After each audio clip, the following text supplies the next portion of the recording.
Hi, I'm Felicia. Welcome to Concepts in Health. Today I'm continuing a series that I'm calling Sunday Supplements, in which I highlight one single supplement that's in my personal supplement cabinet. And today that supplement is magnesium. Now, I really should have titled this my Two Supplements Sunday because I'm going to need to talk about calcium in order to talk about magnesium. So we're just going to go ahead and say cover both of them here.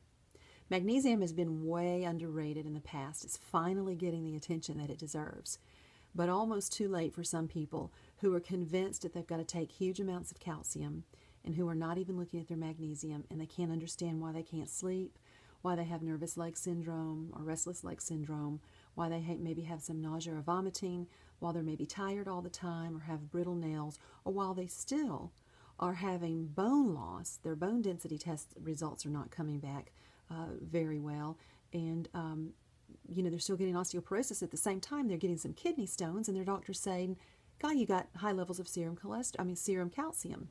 So it's a lot of confusion out there. Well, one of the things that can shed some light on this is the role that magnesium plays in our bodies.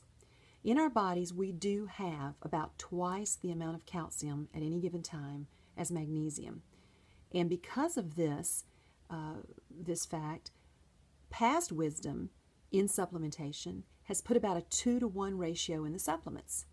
But the fault of that logic is that while the calcium can be stored in our bodies, pulled out as needed, and even recycled, bone contains calcium. That's one of its, not only does it strengthen bone, that's a storage place for it.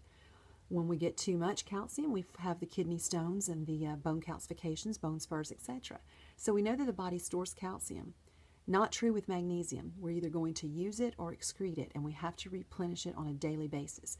So it's much easier to become deficient in magnesium than it is to become deficient in calcium, and yet we need both. They have a weird relationship. One can be a channel blocker for the other and actually work at odds, and yet they work on a lot of the same receptor sites as well. It's a complicated chemical process, but suffice it to say we need both.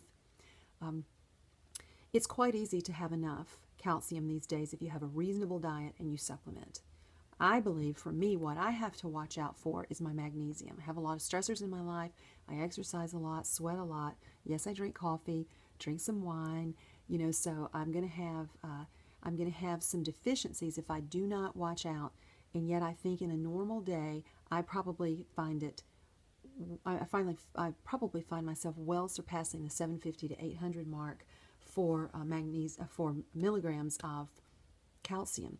For instance, if I eat a cup of yogurt with a small handful of almonds sprinkled on top, and maybe drink some orange juice or have a half of an orange, and then I move on and have some salad or with a sunflower seed sprinkled on it for lunch, and then if I have a cup of broccoli with a cube of cheese, melted on it, or hard grated Parmesan cheese, I've had 900 to 1,000 milligrams of calcium right there.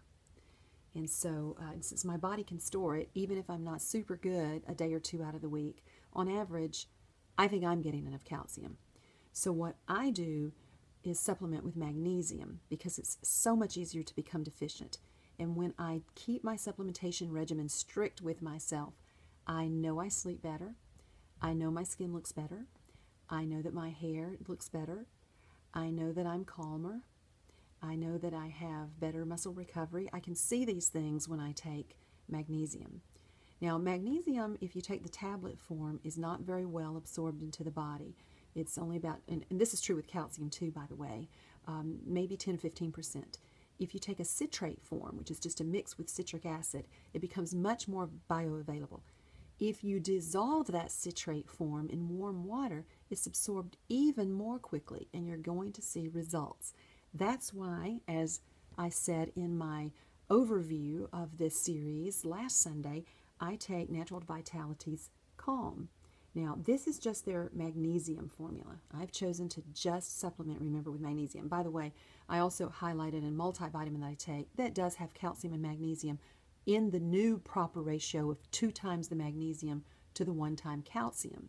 So I can say, okay, I'm good at adding with that, but I'm not getting my ratio out of balance at all by doing that. So I'm going to still come back in with just my magnesium, thinking that I need more of that because I get more calcium from my diet.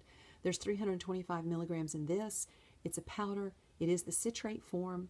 I mix it in warm water at night, as I said before, with usually a tea bag of some sort, and it's a very nice, pleasant tea to drink. You don't feel like you're taking a supplement. You feel like you're just having a nice bedtime beverage.